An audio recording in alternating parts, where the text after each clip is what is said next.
The whisper was so quiet, Nathan Stitch Brennan almost missed it over the clatter of cutlery and the low rumble of diesel engines idling outside the truck stop diner. He was 52 years old, with a face mapped by 20 years as an Army combat medic and another 15 riding with the Iron Valley MC. He was used to tuning out noise, to finding the one sound that mattered: a cry for help, the click of a weapon, the strained gasp of a failing lung. This was one of those sounds. She was standing by his table, a young woman who couldn't have been more than 30, with exhaustion so deep it seemed to have settled into her bones. Her son, a small, silent boy of about 7 with wide, dark eyes, clung to the fabric of her jeans, his small body a shield against a world that had clearly taught him to be wary. She was holding a coffee pot, pretending to offer a refill, but her hand trembled so violently that hot liquid sloshed onto the saucer. Her eyes weren't on the coffee. They were locked on the 3-piece patch on the back of his leather vest. Iron Valley MC. "He gets out of jail today," she whispered, the words barely a breath. Stitch didn't move. His training, both military and medical, had taught him the value of stillness. Panic was a contagion. Calm was an anchor. He looked from her terrified eyes to the boy, Leo, who was watching him with an unnerving, adult intensity. The boy wasn't scared of Stitch. He was scared of something Stitch couldn't see. Stitch nodded slowly, a single, deliberate motion. He slid his empty coffee cup closer to her. "Thank you, ma'am. I could use a top-up." Her shoulders slumped with a relief so profound it was almost a collapse. She filled his cup, her hand slightly steadier now that she'd been heard. The boy, seeing his mother's tension ease by a fraction, loosened his death grip on her leg. The woman, whose name tag read Sarah, moved on to the next table, her movements automatic. But a connection had been made, a signal sent and received. Stitch took a long sip of the coffee. It was bitter and burnt, but he barely noticed. His mind was already working, processing threat vectors, logistics, and response protocols. He'd seen that look before, in the eyes of civilians in war zones, in the faces of battered women in emergency rooms, in the silent terror of children who had witnessed the unspeakable. It was the look of someone running not just from something, but against a clock. He gets out of jail today, not next week, not tomorrow. Today. Stitch was at the Flying J off I-40 in western Arkansas with 4 of his brothers. Bear, a mountain of a man who owned a heavy construction company. Razor, a wiry ex-mechanic who could fix a Harley with a paperclip and sheer willpower. Ghost, the club's quiet road captain. And Axel, the chapter president, a retired high school history teacher who was more strategist than brawler. They were on their way back from a national run in Oklahoma, a 5-day ride that was supposed to be about brotherhood and open roads. Now, it was about something else entirely. Axel caught his eye from the next booth. He raised a questioning eyebrow. Stitch gave a subtle shake of his head. Not here. They paid their checks and walked out into the oppressive heat of the afternoon sun. The air shimmered over the asphalt. Sarah's car, a beat-to-hell 1998 Toyota Camry with a mismatched fender and tires worn nearly bald, was parked at the far end of the lot, away from the big rigs. It was packed to the roof with black trash bags, the universal luggage of those who leave in a hurry. Stitch waited by his bike, a big Harley-Davidson Road Glide that had carried him over 100,000 miles. When Sarah's shift ended 15 minutes later at 3 p.m., she emerged, holding Leo's hand. She scanned the parking lot, her gaze darting from truck to truck, before her eyes landed on Stitch. She hesitated, a battle playing out on her face, the instinct to flee versus the desperate need for help. Stitch took a step toward her, closing the distance. Axel and the others hung back, forming a silent, watchful perimeter. "My name is Nathan," he said, his voice calm and low. "You said something in there that got my attention." Tears welled in her eyes, hot and immediate. "He gets out at 3, she choked out, glancing at the cheap plastic watch on her wrist. It was 3:15 p.m. He's already out. He'll know I'm gone. He'll come looking." "Who is he?" Axel asked, his tone gentle but firm. "My husband, Leo's father. His name is Rick. He promised me that if I ever left, he'd find me. He said there wasn't a place on earth I could hide." "And you believe him," Stitch stated. It wasn't a question. She nodded, a sob catching in her throat. "I tried to tell people. Before he was arrested this last time for breaking the restraining order, I went to the police. They said without new marks it was his word against mine. They called it a domestic squabble. My own mother told me I was making him angry, that I should just learn to be quiet. 90 days. The judge gave him 90 days in county jail for breaking a man's jaw in a bar fight and violating a protection order. That's all my safety was worth."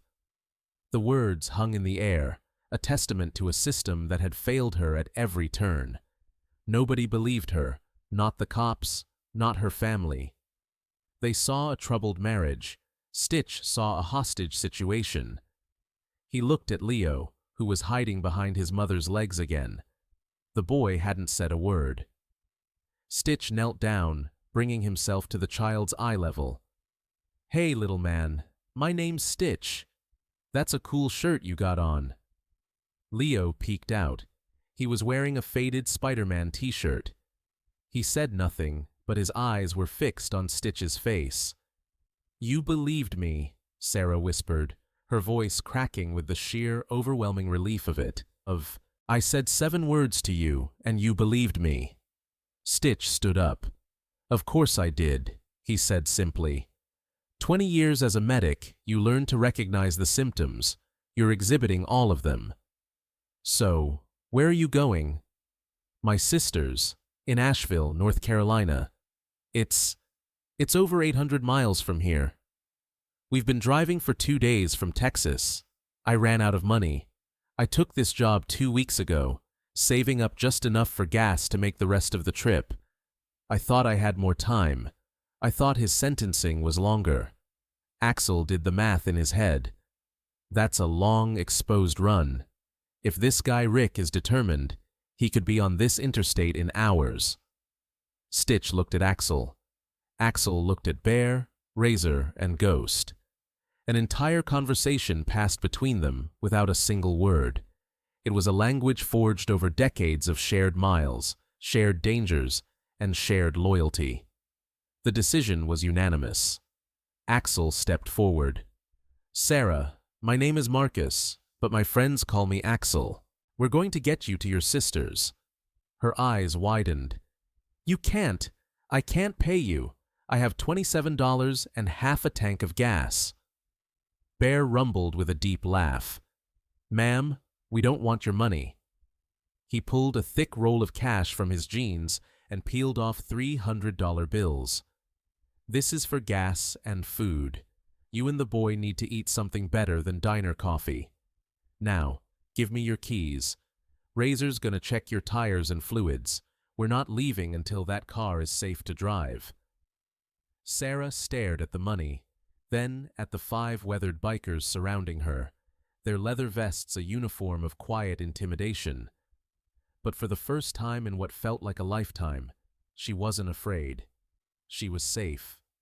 Tell us in the comments where you're watching from today, because this story will remind you that sometimes the family you choose is the one that shows up when the rest of the world looks away. No matter where you are in the world, remember to listen to that quiet voice asking for help. It might be the most important thing you do all day.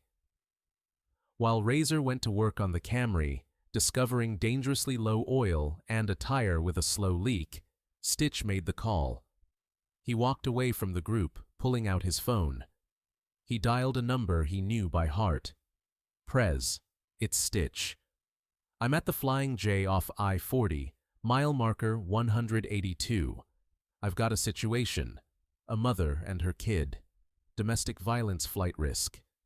Her old man just got out of the cage today. Yeah, one of those.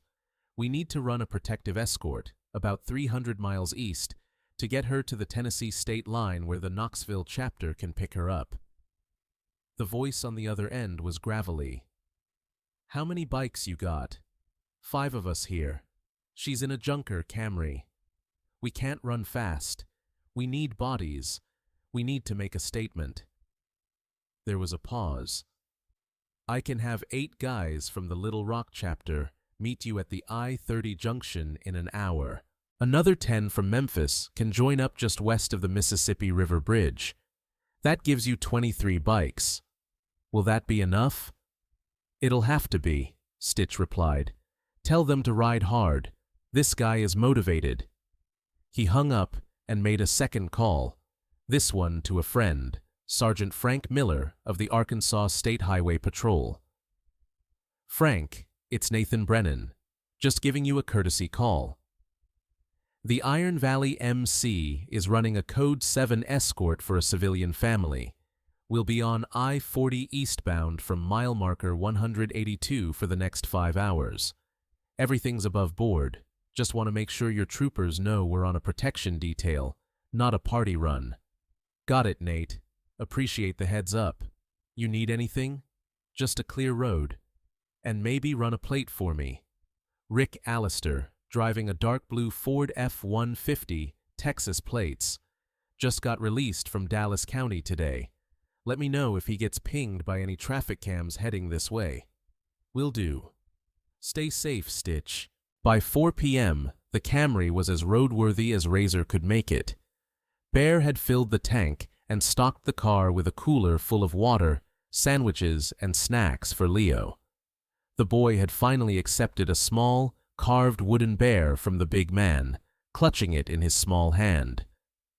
Axel gathered them for a briefing. Sarah, you'll be in the box.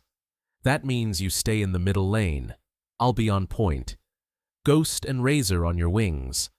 Stitch will be directly behind you, and Bear will be rear guard.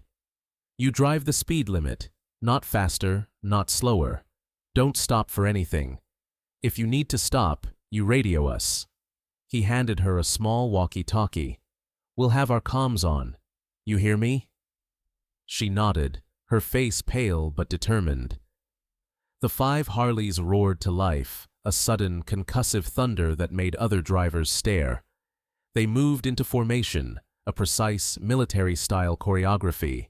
They guided Sarah's small, battered Camry onto the on-ramp and into the flow of traffic, enveloping her in a cocoon of chrome and steel. For the first time in days, she took a breath that didn't feel like it was cut with glass. In her rearview mirror, she saw Stitch's bike, a steady, unmovable presence. He was her shadow, her guardian. The clock was ticking, but for the first time, she felt like she might just win the race. If you've ever witnessed something terrible and felt the crushing weight of not being believed, if you've ever been the small voice trying to speak truth to a world that wasn't listening, pause for just a moment to like and share this story. Because what happened next would prove that a brotherhood forged in loyalty is more powerful than any prison wall. Now back to the story. The first hour was a blur of concrete and green highway signs. Leo, lulled by the motion and the deep rhythmic rumble of the engine surrounding them, finally fell asleep in the back seat, the wooden bear still clutched in his hand. Sarah kept her eyes locked on the road, her hands gripping the steering wheel at 10 and 2. Every dark blue truck she saw in her rearview mirror sent a spike of icy adrenaline through her veins. Just outside of Little Rock, as promised, 8 more bikes appeared on the entrance ramp, merging seamlessly into the formation. The convoy was now 13 strong. The visual was staggering. Cars moved out of their way, drivers and passengers staring at the strange procession. A dozen gleaming, powerful motorcycles escorting one beat-up family sedan. It was a parade of defiance. Stitch's phone buzzed in its cradle on his handlebars. It was Frank, the state trooper. Nate, We got a hit. A gas station ANPR camera picked up Rick Alistair's truck an hour ago. He was buying a gas can and a map. He's about 90 minutes behind you, and he's moving fast. Copy that, Frank. Thanks for the heads up. Stitch radioed the information to Axel. The tone of the ride shifted. It was no longer a protective escort. It was a race. Axel's voice came back over the comms, steady and calm. We're not going to try and outrun him. That car can't do it. We're going to make our stand in Memphis. The chapter there has a plan. Stitch, you talk to her. Keep her calm. Stitch keyed his mic, his voice patching through to the small walkie-talkie on Sarah's passenger seat. Sarah, it's Stitch. We have reason to believe he's behind us. He's not close, but he's coming. We have a plan. We're going to handle it. All you have to do is keep driving and trust us. Can you do that? There was a pause. Then her voice, small but steady, came back. Yes. I trust you. As they approached the massive steel arches of the Hernando de Soto Bridge, crossing the Mississippi River into Memphis, 10 more bikes were waiting. The Iron Valley Memphis chapter. The convoy swelled to 23 motorcycles. They took over the entire middle lane of the interstate, a rolling fortress of leather and chrome. Axel directed them off the highway and into the parking lot of a sprawling, abandoned warehouse district by the river. It was a planned stop. The Memphis president, a man they called Preacher, rolled up beside Axel. The lot has 2 entrances, Preacher said. We've got both of them covered. He won't get in or out without going through us. They formed a semicircle around Sarah's Camry, engines idling, a low, menacing growl that echoed off the brick walls of the empty buildings. Stitch got off his bike and walked to her car. He tapped gently on the window. She rolled it down, her face a mask of fear. What's happening? We're just taking a little break, he said calmly. We think he might have put a tracker on your car. We need to check. It was a lie, but a necessary one. They weren't waiting to check for a tracker. They were waiting for Rick. They were setting a trap, using Sarah and her car as bait, but with 23 of society's most intimidating-looking men as the steel jaws. They didn't have to wait long. Less than 10 minutes later, a dark blue Ford F-150 screeched off the service road and into the parking lot. It slid to a halt about 100 feet away. The driver's door flew open, and a man got out. He was tall and wiry, with rage etched into every line of his face. It was Rick. His eyes scanned the scene, the circle of bikes, the men standing beside them. He saw Sarah in the car, and his face twisted into a snarl. "Sarah, get out of the car! Get over here now!" Sarah shrank back in her seat, a choked sob escaping her lips. Leah woke up with a start and began to cry. Stitch held up a hand. "Stay in the car. Lock your doors." He turned and began to walk toward Rick, not with aggression, but with an unshakable calm that was far more unnerving. He was an army medic walking toward a crisis. Axel fell into step beside him. Behind them, 21 other bikers dismounted, standing as a silent, unified wall. "That's far enough," Stitch said when they were 20 feet apart. "Who the hell are you?" Rick spat, his eyes darting around, finally realizing the scale of the force arrayed against him. "You think you and your little biker gang can scare me? That's my wife and my son." Stitch's expression didn't change. "No, she's not your wife anymore. And from what I hear, you lost the right to call him your son a long time ago.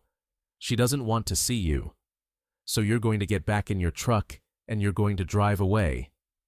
Rick laughed, a harsh, ugly sound. "Or what? You gonna hit me? All of you against one man? That's real tough." Axel spoke for the first time, his teacher's voice cutting through the tension. "We're not going to lay a hand on you, Mr. Alistair. We don't have to. You see, While you were following your ex-wife across state lines, you were also violating your parole. My friend Sergeant Miller of the Arkansas State Patrol was kind enough to share your parole conditions with the Memphis PD. One of those conditions is that you are not to come within 1,000 feet of Sarah or Leo Mendez. You're currently standing about 120 feet away. As if on cue, the distant wail of sirens grew louder. 2 Memphis police cruisers appeared at the far end of the lot, their lights flashing. Rick's face went from rage to panic. He looked from the bikers to the approaching cops and back to Sarah's car. He was trapped.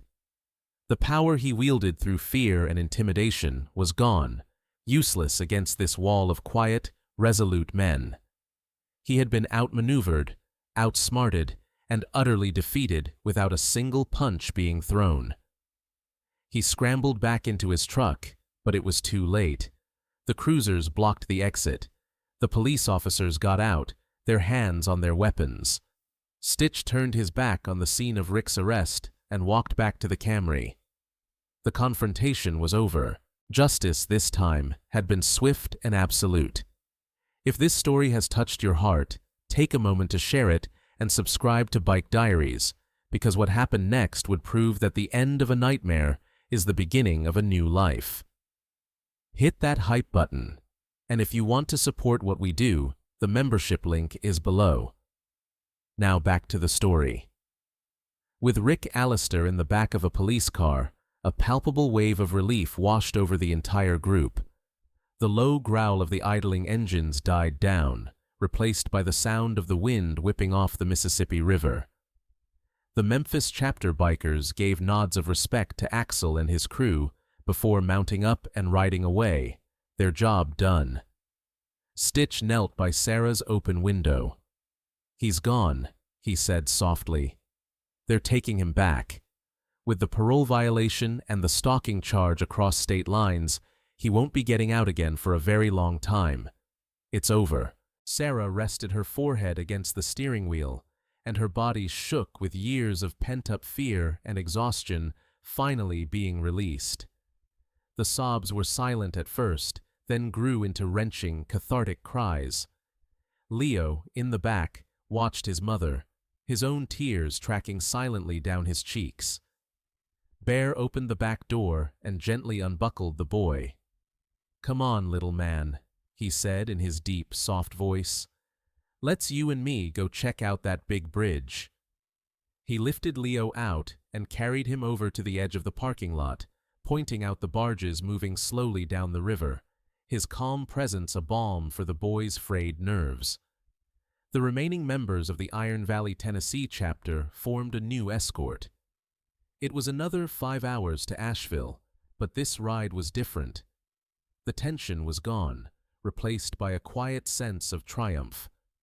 They rode through the rolling hills of Tennessee as the sun began to set, painting the sky in hues of orange and purple. They were no longer running from a monster.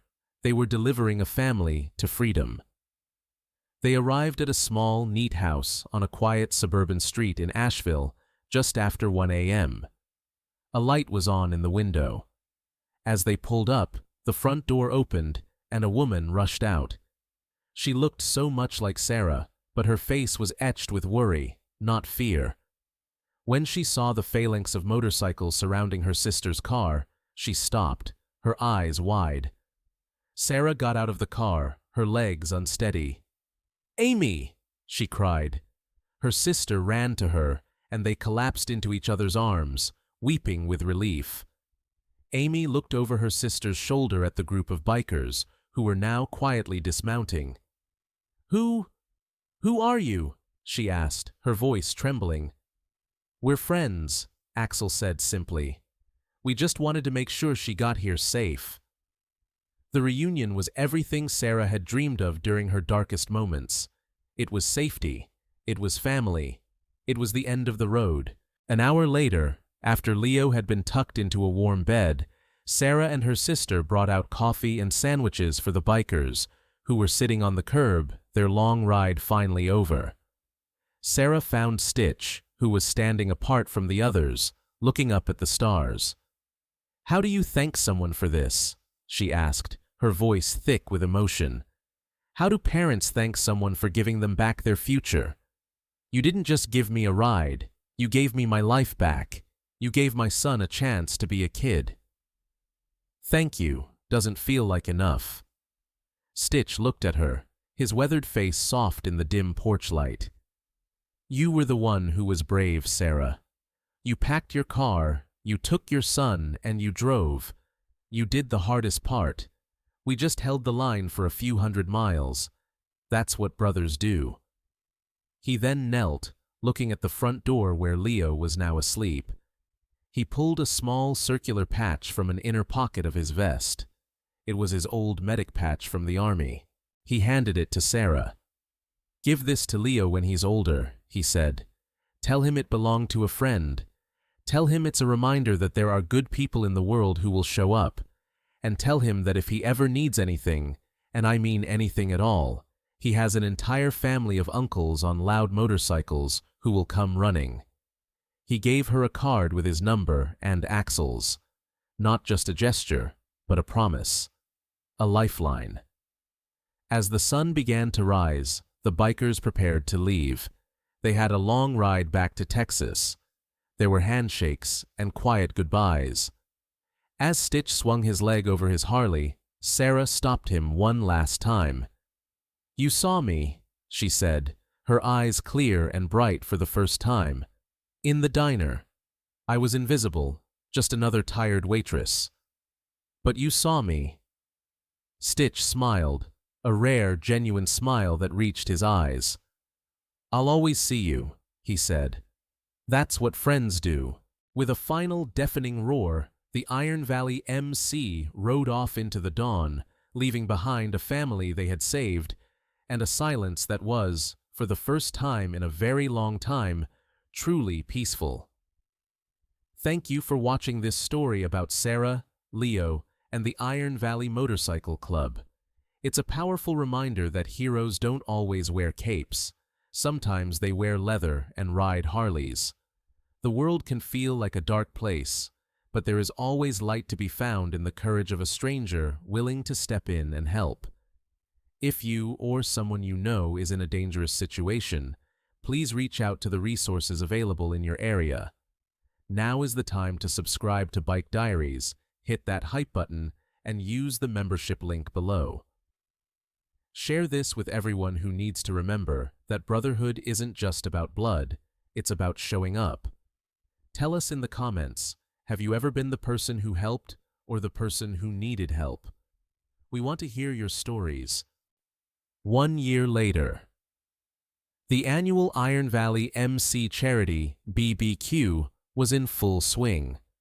The clubhouse grounds were filled with families, the smell of grilled meat, and the sound of laughter.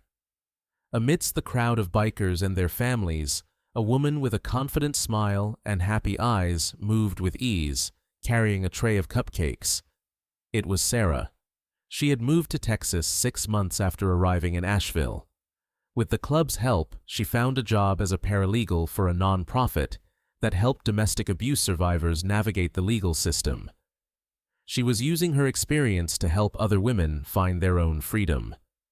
A boy of 8, with a bright, infectious laugh, ran past her, chasing a football with a pack of other kids. He was wearing a small denim vest over a Spider-Man t-shirt. Sewn proudly on the front was a worn, olive-drab Army medic patch. It was Leo.